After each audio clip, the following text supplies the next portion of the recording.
Di mga kamaster, kadaltans nagbabalik naman si Bay Daltans mga kamaster.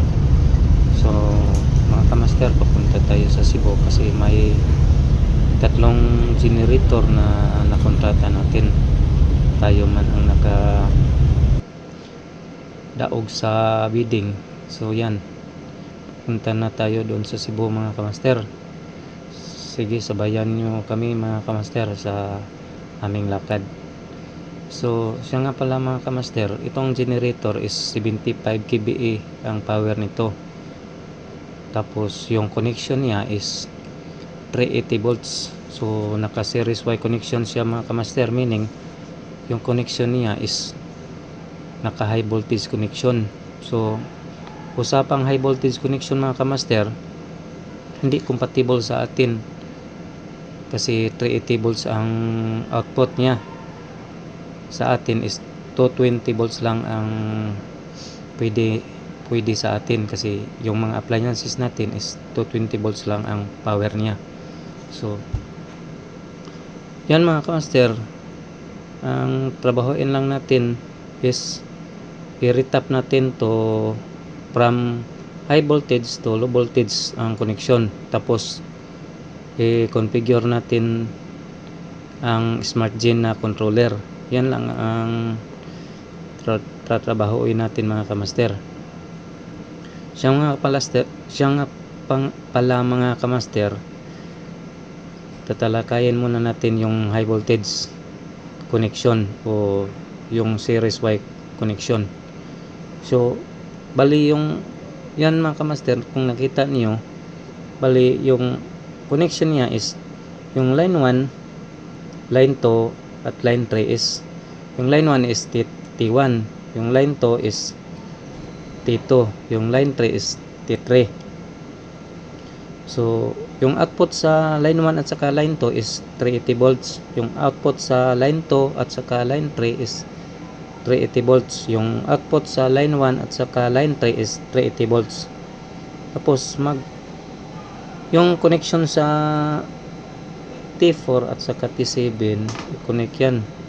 Tapos connect sa T5 at saka T8, connect sa T6 at saka T9. So yung usapang sa neutral mga kamaster is yung line 1 at saka neutral is yung output niya is 220 volts. Tapos yung line 2 at saka neutral is 220 volts. Tapos yung line 3 at saka neutral is 220 volts.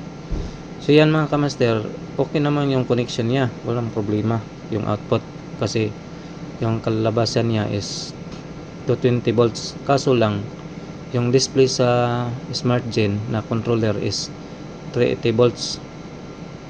So sukwahe siya mga kamaster, hindi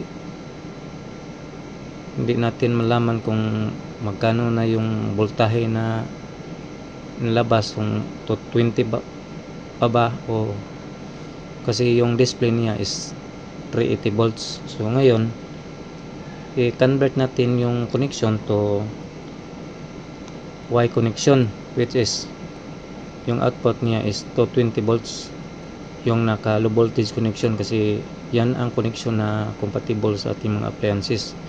Sa lahat ng mga appliances natin sa opisina at saka kadalasang ginagamit natin dito mga kamaster. So yan mga kamaster, yan kung nakita nyo, bali yung connection niya kamaster kapag yung naka series Y connection mga kamaster is yung line 1 couple sa T1 at saka T7, yung line 2 couple sa T2 at saka T8, yung line 3 couple sa T3 at saka T9. Yan ang ginagawa natin mga kamaster.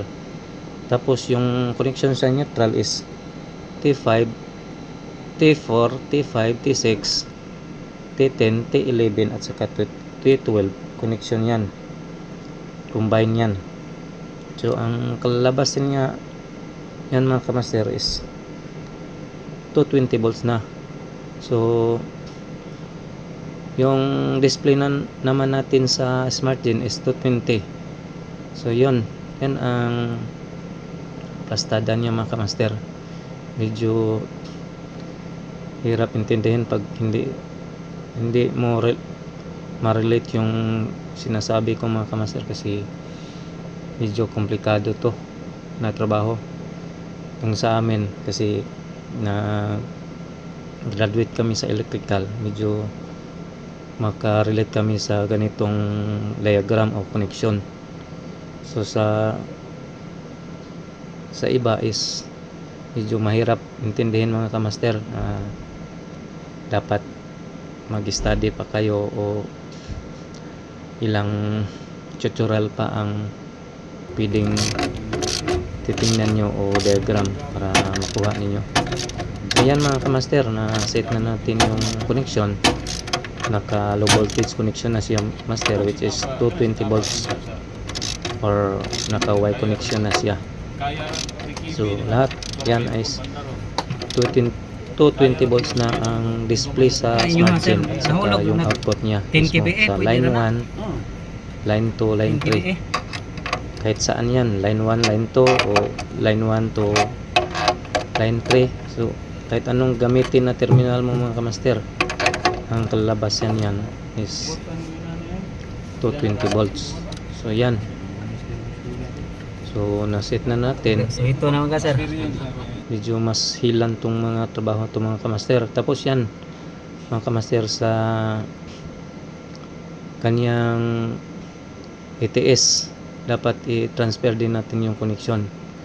So ilalagay lang natin to line 1, yung kabilang terminal naman is line 3, para yung connection niya is medyo hindi malayo, medyo malapit sa matag linya yan. So medyo sensitive to mga kamaster, kasi ang presyo nitong na generator is nasa almost 1 M. So dapat maingat tayo mga kamaster sa pagkukonek natin, especially sa mga connection. So yan mga kamaster, sinit na natin yung mga parameters mismo sa mga setting niya, yung mga parameters, yung mga low voltage disconnection, low voltage, so high voltage disconnection. So yan ang siniset natin para safety yung mga generator natin. So at least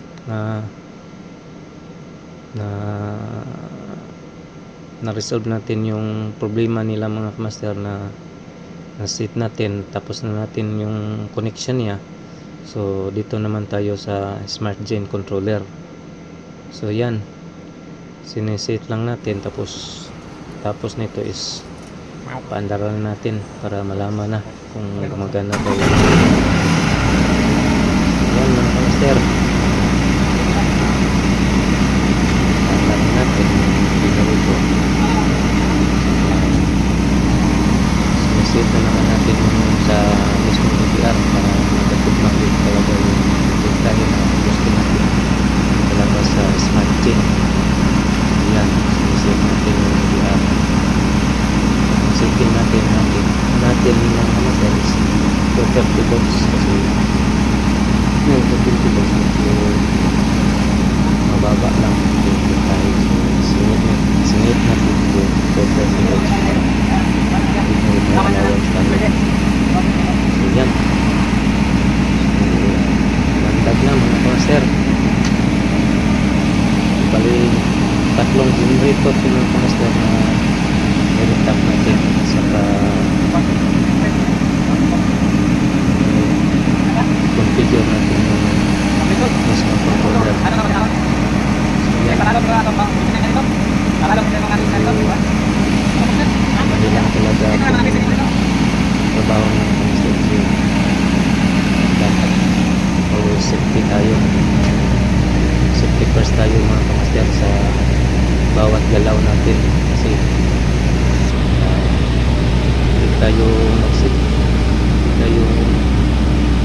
mag-ingat ay siguro mahamak tayo. Ito tayo yung kalaban natin mga kamaster, oriented. Ayan, yung may sinisit lang kami mga kamaster para malod na ng power galing sa genset. Ayan, i-check talaga namin mga kamaster yung connection sa voltahe na nilabas sa genset. Check kung tama yung voltahe siguro tayo magkauwi ng buhay. So yan mga kamaster, set na natin. So pwede na natin i-change power tayo to generator. Yan yan generator na yan. Tapos i-check pa rin natin